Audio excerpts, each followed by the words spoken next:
Hello. I'm Marilyn, Highgarden's secretary. Tonight, as usual, the Herald Tribune syndicated columnist will be checking stories live and unrehearsed with names that make news. We'll talk with veteran band leader Ted Lewis, Egyptian dancer Nejla Ace, the unidentified author of a shocking book titled I Was a Dope Addict, and to get right into action immediately with the most controversial entertainer of the year, well, you'll hear who. Hi.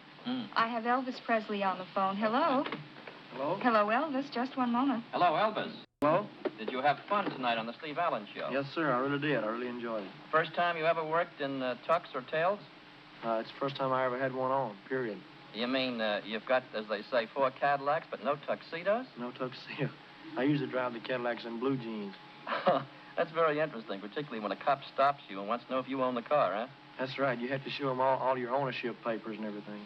You know, less than 2 years ago, you were earning $14 a week as a movie usher and then $35 a week for driving a truck in Memphis. Today, you're the most controversial name in show business. Has this sudden notoriety affected your sleep, your appetite, or the size of your head? Not the size of my head. It's affected my sleep. How much sleep do you get? Well, I average about 4 or 5 hours a night, I guess. Is that enough? No, it's really not, but I'm used to it, and I can't sleep any longer. What do you keep in mind mostly? I mean, some of the songs you're going to do, or some of your plans, or what? What goes through your mind? Well, everything has happened to me so fast in the last year and a half till I'm all mixed up, you know. I mean, I can't keep up with everything that's happening. And well, I think that you've got very good company in Colonel Tom Parker. His feet are on the ground, and I think he's doing a wonderful job of keeping things rolling nicely. You know, I want to give you an opportunity here to go over a lot of the rumors that have been printed about you, including a few that I printed myself, because some of these things can be checked and some can't, and I think that we ought to sort of fix up the record. Now, your style of gyrating while you sing has been bitterly criticized, even by usually mild and gentle TV critics like Ben Gross. Now, do you bear any animosity towards these critics? Well, not really. Those people have a job to do, and they do it. And do you think you've learned anything from the criticism leveled at you? No, I haven't. You haven't, huh? Because I don't feel that I'm doing anything wrong. Do you read the stuff? Do I read? You mean the reviews? Not if I can help it. Do you keep a scrapbook at all? Only of the good stuff. Only on the good stuff. That's smart. Tell me, what kind of a teenager were you? Did you consider yourself well-behaved? Yes. Well, I was raised, you know, yeah, in a pretty decent home and everything. My folks always made me behave whether I wanted to or not. Well, how do they feel about your success and the things that some of the critics have said about you, both good and bad? Well, I guess they're just like myself. They're very thankful for it. I mean, we always led a kind of a common life. We never had any luxuries, but we were never real hungry, you know. Mm-hmm. And I guess they're just, you know, they're real proud, just like I am. Well, now, there were 2 or 3 columns this week that carried items that you had bought 4 Cadillacs. Now, what is that, Elvis? It's what? It's the truth. I do have 4 Cadillacs. What do you do with 4 Caddies? Well, I don't know. I haven't got any use for 4. I just, you know, maybe someday I'll go broke and I can sell a couple of them. Well, some people collect stamps and government bonds. I guess Cadillacs are probably in the same category. I understand you gave one of them to your folks. Is that right? Well, anything that's mine is theirs. I mean, all 4 of them is theirs. I'm planning for 7. I mean, I want 7. You know. You want 7, huh? Yes. Well, you know what's going to happen. You'll wind up outdoing Carey. It'll be the Presley Car Renting Corporation. Yeah, I was thinking about the Presley used car lot, you know. Yeah, I understand that you bought a home for your folks, and even though your father is only 39, you've insisted that he retire. Is that true? Yes. Well, he's more help. I mean, he's more help at home than he is anywhere else because he can take care of all my business. He can, you know, he can look after things when I'm gone. Mm-hmm. Well, I think that's very smart. On your personal appearances, you create a sort of mass hysteria amongst your audiences of teenagers. Is your shaking and quaking in the nature of an involuntary response to this hysteria? Would you say that again, sir? Well, I say that when you shake and you quake when you sing, is that sort of an involuntary response to the hysteria of your audience? Involuntary? Yeah. Well, I'm aware of everything I do at all times, but it's just the way I feel. I mean, for example, if somebody is playing ball, they play just a little bit harder when the fans root, and I was wondering whether this had anything to do with rooting.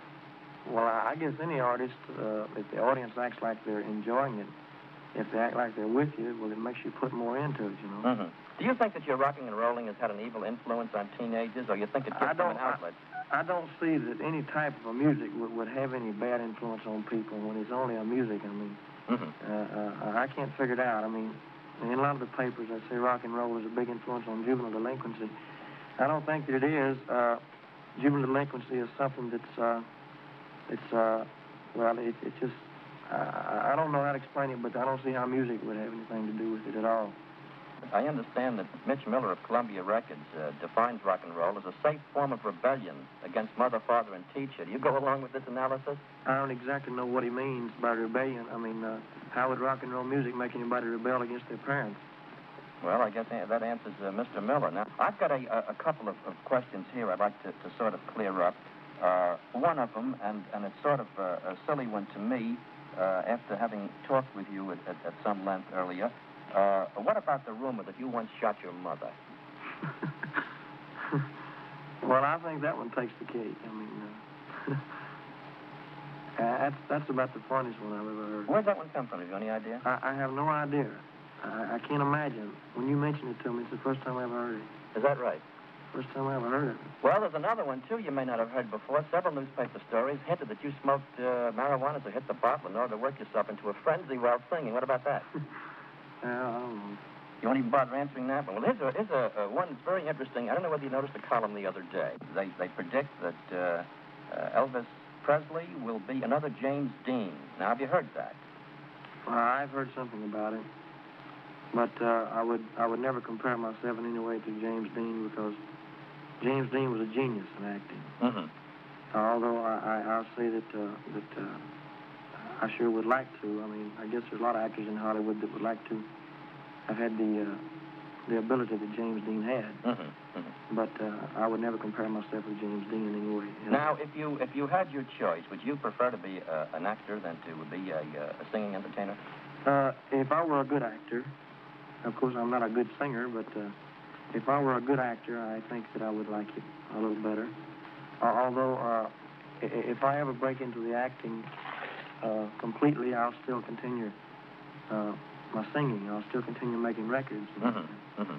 Well, that's always a very, very good sideline. Well, it was just fine talking with you, and I hope that you'll enjoy a long career, whether it's acting or anything else. And I think that all of the things said about you, while they've been extremely critical, I think they have helped to make you the kind of a big name that has made it possible for you to do the things for your folks you always wanted to.